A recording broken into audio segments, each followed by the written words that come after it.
Hey guys, Robbie here from CrossFit South Bend. Today we're going to talk about why you should shop the perimeter of the grocery store.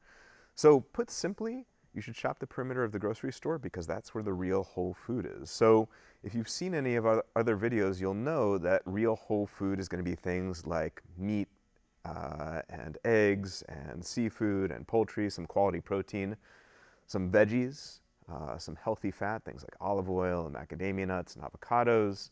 It's going to be things like fruits, nuts and seeds, herbs, and spices. So when you shop the perimeter of the grocery store, that's where all these things are, right? All the veggies and the produce are going to be on the outskirts of the grocery store. That's where your meat's going to be. That's where your cheeses are going to be.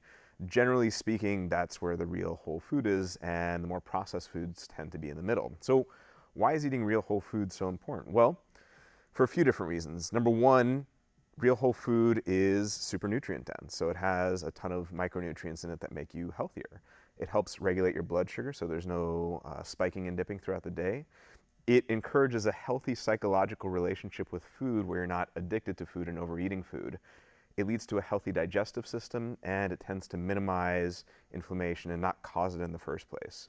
So what are some helpful practical tips that you can use to help you remember this when you're actually shopping at the grocery store? So number one, if you can't grow it or hunt it, don't eat it. That's a really good rule that'll help you when you're shopping in the grocery store, in particular the perimeter, to find things that are healthy. If it comes in a bag, a box, a jar, or a package, it is guilty until proven innocent. If your grandparents and great-grandparents didn't eat it, you probably shouldn't either. And then one of my personal favorites, sounds kind of paradoxical, good food goes bad, bad food stays good.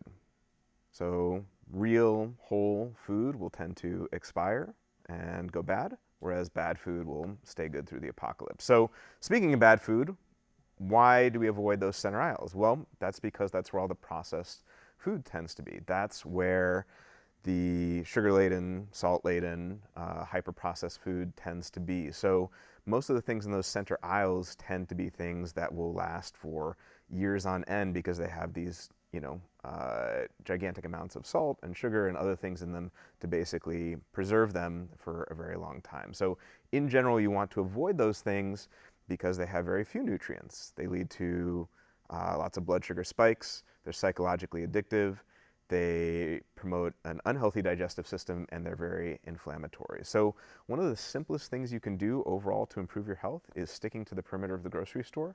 And if you do that, the vast majority of the time, even if you have some off-plan stuff here and there, you'll tend to be more healthy rather than not. All right, guys, thanks so much for tuning in. We'll see you next time.